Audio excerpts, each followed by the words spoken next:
Hello class 10. In the previous videos we have completed till chapter 9, that was agriculture in India. Today we'll start with industries in India, that is chapter 10. So let's start with the introduction. The economic development of a country is assessed by the development of its industries. आपको पता होगा कि हर एक country का जो development होता है वो कैसे पता चलता है, असेस कैसे किया जाता है कि उसकी इंडस्ट्रीज कितनी डेवलप है. जब हमें ये देखना होता है कि हमारी कंट्री कितना डेवलप कर रही है तो फर्स्ट ऑफ ऑल वी से कि इंडस्ट्रियल डेवलपमेंट कितना है. ठीक है, जब रॉ मटेरियल्स को कन्वर्ट करते हैं, जैसे रॉ मटेरियल्स कौन कौन से होते हैं, एग्रो प्रोडक्ट्स भी होते हैं, एग्रीकल्चर के जैसे होता है फूड ग्रेन्स हो गया, मेज हो गया, कॉर्न हो गया, शुगर केन हो गया, ठीक है, क्रूड ऑयल हो गया. और दूसरा हमारा क्रूड ऑयल हमें कहाँ से मिलता है, ये हमें, this is not a agro product. Crude oil हमें मिलता है beneath the surface of the earth और अंडर द ओशन बेड्स. ठीक है, तो ये क्रूड ऑयल हो गया जिससे पेट्रोल बनता है. मेटालिक एंड नॉन मेटालिक ये हमें अर्थ से मिलता है, अर्थ सरफेस से मिलता है. ठीक है, रॉक्स वगैरह में मिलता है एक्सेट्रा इनटू यूजेबल कमोडिटीज. जब इस जितनी भी चीज़ों का मैंने नाम लिया इनको कन्वर्ट करके, ये रॉ मटेरियल है अभी, तो इनको कन्वर्ट करके जब यूजफुल कमोडिटीज में बदल दिया जाता है, ठीक है, तब वो क्या हो जाता है, हमारा इंडस्ट्री का काम हो जाता है. इंडस्ट्री यही काम करती है, कन्वर्ट करती हैं रॉ मटेरियल्स को with the use of machines और उसको कन्वर्ट करके एक यूजफुल कमोडिटी बनाती हैं. तो इसके लिए इन चीज़ों के लिए क्या चाहिए कि स्ट्रॉन्ग इंडस्ट्रियल बेस चाहिए कंट्री में, ताकि इन चीज़ों को बदलकर यूजफुल कमोडिटी में बनाया जा सके. Use of machine in production process began in Britain. आपको बता दूं कि प्रोडक्शन के लिए पहले हाथ से लेबर का इस्तेमाल किया जाता था, लेकिन मशीन्स का इस्तेमाल होने लगा कब, 18th सेंचुरी में, सबसे पहले ब्रिटेन में.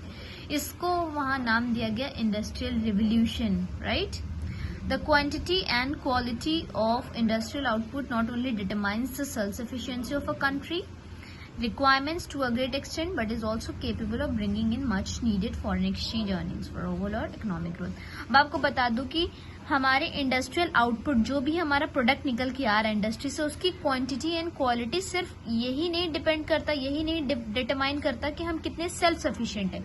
सेल्फ सफिशिएंट मतलब हमें किसी भी कंट्री से इम्पोर्ट करने की जरूरत नहीं पड़ रही है, सामान बाय करने की जरूरत नहीं पड़ रही है. ठीक है, साथ ही साथ ये चीजें ये भी बताती हैं कि कितना ज्यादा हम फॉरेन एक्सचेंज ला सकते हैं. क्वालिटी क्वांटिटी हमारे आउटपुट की ये पता चलता है उससे कि कितना फॉरेन एक्सचेंज हमारी कंट्री ला सकती है हमारी इकोनॉमिक ग्रोथ के लिए. ठीक है, क्लासिफिकेशन ऑफ इंडस्ट्रीज पे आ जाते हैं. On the basis of importance of finish products और सर्विसेज. देखिए, on the basis of importance, सबसे पहले देखेंगे on the basis of importance of finish products और सर्विसेज कौन कौन सी. इम्पोर्टेंस के बेसिस पे देखेंगे कि फिनिश प्रोडक्ट है या फिर सर्विसेज है, उसके बेसिस पे कितना है. सबसे पहली होती है की और बेसिक इंडस्ट्रीज. ये सबसे बेसिक है, सबसे पहली प्राइमरी इंडस्ट्रीज हमारी है. Most of the other industries depend upon them. बाकी की सारी इंडस्ट्रीज जो होती है हमारी इस पर डिपेंड करती हैं. ठीक है, इसके ऊपर ही, क्योंकि ये बेसिक इंडस्ट्रीज जो होती हैं आयरन एंड स्टील की इंडस्ट्रीज होती हैं. ठीक है, हैवी मशीनरी, सीमेंट एक्सेट्रा. यहाँ पे आयरन एंड स्टील का इस्तेमाल करके बहुत ज़्यादा हैवी मशीनरी बनती है. सीमेंट वगैरह की इंडस्ट्रीज होती है, ये इसकी कैटेगरी में आती है बेसिक में, क्योंकि बाकी सारी चीज़ें तो इसी से बनती है ना. अगर मान लीजिए हमें वॉशिंग मशीन बनाना है, फ्रिज बनाना है, तो किससे बनाएंगे, बड़ी हैवी मशीनरी से बनाएंगे. सीमेंट, घर बनाना है, किससे बनाएंगे, सीमेंट. तो जिससे बड़ी बड़ी चीज़ें खुद ब खुद बनती है वो हमारी की और बेसिक इंडस्ट्रीज होती है. They indicate the industrial growth of nation. तो इन एक किसी भी कंट्री की इंडस्ट्रियल ग्रोथ की और बेसिक इंडस्ट्री की ग्रोथ से ही पता चलती है. फिर होती है हमारी कंज्यूमर और सेकेंडरी इंडस्ट्रीज. अब कंज्यूमर एंड सेकेंडरी इंडस्ट्रीज वो होती हैं जो कि ऐसे प्रोडक्ट्स बनाती हैं जो कि डायरेक्टली कंज्यूमर यूज कर सकता है, लाइक इलेक्ट्रॉनिक्स हो गया, टेक्सटाइल हो गया, पेपर हो गया, ठीक है, टेलीफोन्स हो गया, बैग्स हो गया, ये सारी चीजें. Then comes public utility based tertiary industries. अब ये पब्लिक यूटिलिटी इंडस्ट्री भी कहा जाता है. टर्शियरी में क्या होता है, कोई भी प्रोडक्ट नहीं प्रोड्यूस किया जाता, इसमें सर्विस दी जाती है. These include transport. जब हम जाते हैं कहीं तो क्या हमको कोई प्रोडक्ट मिलता है ट्रेन से, नहीं, हम लेकिन हमें सर्विस मिल रही है, हम एक जगह से दूसरी जगह पहुंच रहे हैं.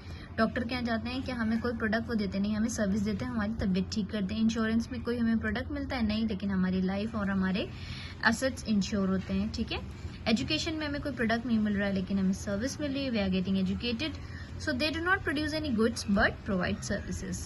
टर्शियरी इंडस्ट्रीज होती हैं। एंसिलरी इंडस्ट्रीज कौन सी होती हैं? एंसिलरी इंडस्ट्रीज वो होती हैं जो कि हमारी बिगर इंडस्ट्रीज, लार्जर इंडस्ट्रीज को हेल्प करती हैं स्मॉलर यूनिट्स बनाकर, ठीक है। These are small industrial units that provide spare components for larger industries. जैसे कि बता दूं, ऑटोमोबाइल्स है, एविएशन। ऑटोमोबाइल से आपको पता होगा कि ये कार वगैरह, बाइक्स वगैरह की, लेकिन इसके टायर वगैरह बनते हैं वो कहाँ बनते हैं? Ancillary industries. क्योंकि ये जो बड़ी बड़ी इंडस्ट्रीज होती हैं, कार वगैरह, ये टायर तो नहीं बनाती हैं, तो इसके लिए एंसिलरी इंडस्ट्रीज जो हेल्प करने के लिए बड़ी इंडस्ट्रीज को, ठीक है। एविएशन में जैसे प्लेन वगैरह होगी, प्लेन के जो स्टील वगैरह के, एल्यूमिनियम के पार्ट्स होते हैं वो कहीं और बनते हैं, व्हील्स कहीं और बनते हैं, तो वो एंसिलरी इंडस्ट्रीज जो हेल्पिंग इंडस्ट्रीज होती हैं। Raw material oriented industries. अब on the basis of sources of raw material के बेस पे देखेंगे तो देखिए 4 तरह की इंडस्ट्रीज है। एग्रो बेस्ड, जिनका रॉ मटेरियल एग्रीकल्चर से आता है। एनिमल बेस्ड, जिनका रॉ मटेरियल एनिमल से मिलता है। फॉरेस्ट बेस्ड, जिनका रॉ मटेरियल फॉरेस्ट से मिलता है। मिनरल बेस्ड, जिनका रॉ मटेरियल मिनरल्स होते हैं, ठीक है। So let's start with agro based.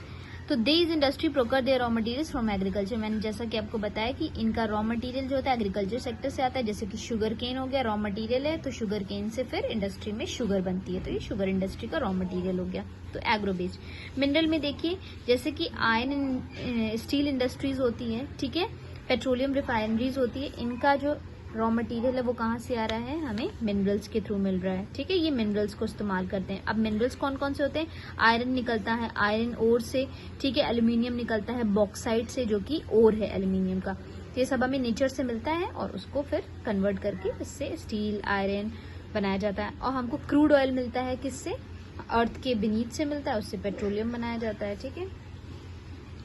फिर फॉरेस्ट बेस्ड, इनका प्रोडक्ट रॉ मटेरियल मिलता है फॉरेस्ट से। फॉर एग्जाम्पल पेपर इंडस्ट्री, ठीक है, paper industry, furniture industry, rubber industry, इनका रॉ मटेरियल कहाँ से आता है? पेपर पल्प से बनता है। पल्प वो कहाँ से मिलता है? ट्री से मिलता है।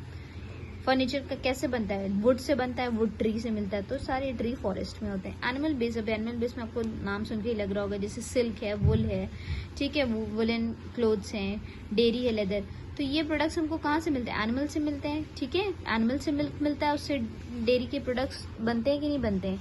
सारे। लेदर हमको एनिमल से मिलता है, तो इनके रॉ मटेरियल सारे एनिमल से मिलते हैं। अब आता है हमारा on the basis of quantity and cost of raw materials, ठीक है। क्वांटिटी क्या है एंड कॉस्ट क्या है रॉ मटेरियल का, उसके बेसिस पे कितनी इंडस्ट्रीज हैं। देखिए सबसे पहला heavy industries. The quantity and cost of the raw materials high, इनका जो रॉ मटेरियल का कॉस्ट होता है काफी हाई होता है और क्वांटिटी भी बहुत ज्यादा होती है। The finish product is heavy and bulky, जो फिनिश प्रोडक्ट निकल के आता है वो बल्की होता है, बहुत ज्यादा भारी होता है, उसको ट्रांसपोर्ट करने में बहुत मुश्किल होती है। The cost of transport is high, ठीक है। For example Durgapur steel plant in Durgapur. अब जैसे स्टील प्लांट में स्टील बन रही है, काफी हैवी है, इसके रॉ मटेरियल का कॉस्ट बहुत ज्यादा है। अब आती है लाइट इंडस्ट्री। इनमें काफी कम और चीप रॉ मटेरियल लगते हैं, सस्ते रॉ मटेरियल होते हैं, हैवी इंडस्ट्रीज से कम। The finish product is light, जो फिनिश प्रोडक्ट तैयार होता है वो काफी हल्का होता है। फॉर एग्जाम्पल टॉय है, स्मॉल इलेक्ट्रिकल अप्लायंसेज है, ठीक है, इस तरह के पेपर बैग्स वगैरह हैं, ये सारी चीजें। फिर हमारा आता है on the basis of man power और कैपिटल इन्वेस्टमेंट। अब मैन पावर कितना ज्यादा उसमें कैपिटल लगा है, कितना उसमें लेबर लगे हुए हैं, उसके बेसिस पे। सबसे पहले लार्ज स्केल इंडस्ट्री, बहुत ज्यादा वर्कफोर्स चाहिए होता है, बहुत ज्यादा इन्वेस्टमेंट चाहिए होता है, जैसे कि सीमेंट इंडस्ट्री होता है, ठीक है। इसमें स्टील भी आता है, आयरन भी आता है। अब आता है मीडियम स्केल। मीडियम में बहुत ज्यादा ना बड़ी होती है ना बहुत कम होती है, इसमें जो इन्वेस्टमेंट होता है मीडियोकर, मिनिमम मीडियम होता है, बहुत कम भी नहीं होता, बहुत ज़्यादा भी, जैसे paper, small textile mills etcetera. Sugar industry भी इसके अंदर आ जाती है।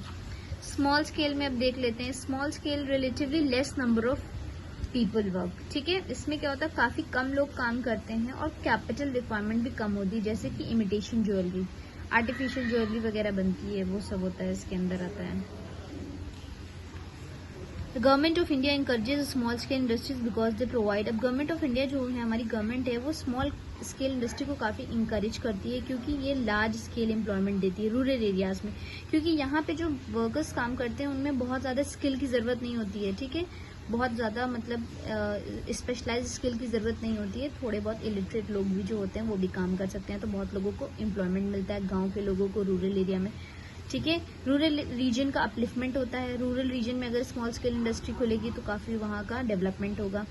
Prevention of migration of people to the cities, जब गांव में इंडस्ट्रीज खुल जाएगी रूरल एरिया में तो क्या होगा, वहाँ के लोग माइग्रेट करके अर्बन एरियाज में नहीं जाएंगे, जिससे बर्डन नहीं होगा अर्बन एरियाज में।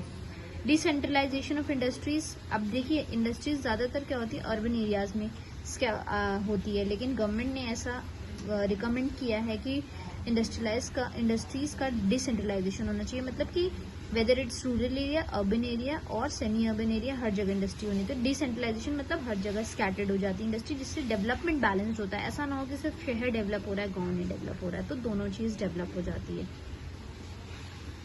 Now see on the basis of ownership and management, सबसे पहले ओनरशिप के बेस पे आता है प्राइवेट सेक्टर, जो कि प्राइवेट इंडिविजुअल, जैसे कि हम जैसे प्राइवेट इंडिविजुअल्स या फिर ग्रुप ऑफ प्राइवेट इंडिविजुअल, जैसे 4-5 लोगों ने मिलकर, for example Tata iron and steel industry, Infosys, इसमें गवर्नमेंट का कोई रोल नहीं है, ये प्राइवेट लोग, जैसे टाटा बिरला की है तो ये प्राइवेट है, इसलिए तो ये प्राइवेट इंडस्ट्री, इसमें प्राइवेट पीपल का ओनरशिप होता है। फिर आता है पब्लिक सेक्टर, ये कम्प्लीटली ओन और मैनेज करता है कौन, सेंट्रल गवर्नमेंट या स्टेट गवर्नमेंट।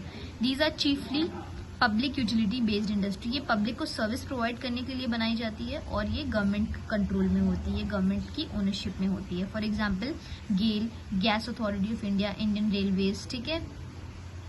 फिर आता है हमारा जॉइंट सेक्टर, जॉइंट सेक्टर में दोनों का ही इन्वॉल्वमेंट होता है, प्राइवेट का भी और प्राइवेट एंटरप्रेन्योर्स और गवर्नमेंट दोनों मिलकर कोई एक जॉइंट सेक्टर स्टार्ट करते हैं, फॉर एग्जाम्पल मारुति उद्योग लिमिटेड, ठीक है। कोऑपरेटिव सेक्टर क्या होता है, जिसमें these industrial units are run with the active cooperation of large members of individuals of firm, बहुत सारे लोग इकट्ठा मिलकर आते हैं, ठीक है। वो क्या करते हैं, हंग्री बिजनेसमैन के प्रॉफिट को क्या करने के लिए, एलिमिनेट करने के लिए, कि बिजनेसमैन को हटा दिया जाए बीच से, मैन्युफैक्चरर्स एंड रिटेलर्स को हटा दिया जाए, वो लोग खुद ही मिलकर क्या करते हैं, प्रोडक्शन कैरी करते हैं और खुद ही सेल करवाते हैं और खुद ही प्रॉफिट को डिवाइड करते हैं। सारे लोग इंगेज होते हैं बिजनेस में, तो कुछ लोग मिलके, मिडिल क्लास लोग होते हैं जनरली, ठीक है, वो मिलकर एक ऑर्गेनाइजेशन या फर्म खोलते हैं, जैसे कि शुगर कोऑपरेटिव इन महाराष्ट्र। इसमें जो भी लोग लगे हुए होंगे वो सारे लोग खुद ही काम कर रहे होंगे, किसी बाहर से नहीं करवा रहे होंगे, प्रॉफिट खुद ही डिवाइड करते हैं इसमें। On the basis of location of and market, अब देखिए लोकेशन के बेसिस पे देखा जाए तो विलेज इंडस्ट्री ये गांव में बेस्ड होती हैं, लोकल पीपल की नीड्स को फुलफिल करती हैं, बाहर इनके प्रोडक्ट्स नहीं सेल होते हैं। रॉ मटेरियल्स जो होते हैं लोकली प्रोड्यूस होते हैं इनको, जैसे कि for example pottery, handloom, carpentry, black smithery, तो इनका रॉ मटेरियल तो गांव से ही मिल जा रहा है। कारपेंट्री के लिए इनको जैसे वुड काट लिया, पॉटरी के लिए मिट्टी ले लिया, हैंडलूम के लिए इन्होंने क्या हैंडलूम क्लोथ्स वगैरह बनाए, जो भी चीज़ें हैं तो हाथ से ही बनाते हैं और इनका रॉ मटेरियल गांव से ही मिल जाता है। फिर होती है कॉटेज इंडस्ट्रीज, ये हाउस होल्ड मेंबर्स रन करते हैं, घर के लोग मिलकर चलाते हैं, इनके पास जो भी रिसोर्सेज होते हैं वो लोकली अवेलेबल होते हैं, वो लोकली अवेलेबल रिसोर्सेज से बनाते हैं। फॉर एग्जांपल जैसे कि फेमस चीज़ें नहीं होती हैं, राजस्थान का क्या बोलते हैं, क्लॉथ फेमस होता है, ठीक है, राजस्थानी चुनरी, and carpet making in Kashmir, Kashmir में कारपेट फेमस होता है, ठीक है, नॉर्थ ईस्ट में वुलन क्लोथिंग फेमस होता है। तो उसके लिए कॉटेज इंडस्ट्रीज ये लोग क्या करते हैं, अपनी खुद से चलाते हैं, उनकी जो फेमस चीज़ होती है वो उसे बनाते हैं वहाँ पे। लार्ज स्केल इंडस्ट्रीज हमारी जो होती हैं ये हर तरह की इंडस्ट्रीज होती हैं, all types of industries based in urban and rural areas. Urban और रूरल एरिया में बेस्ड जो बड़ी इंडस्ट्री होती हैं, जो लार्ज स्केल पे होती हैं, वो हमारी लार्ज इंडस्ट्रीज कहलाती हैं। So these are the classification of industries. So in the next topic we will cover importance of industry. Students, till then revise till here. Thank you class.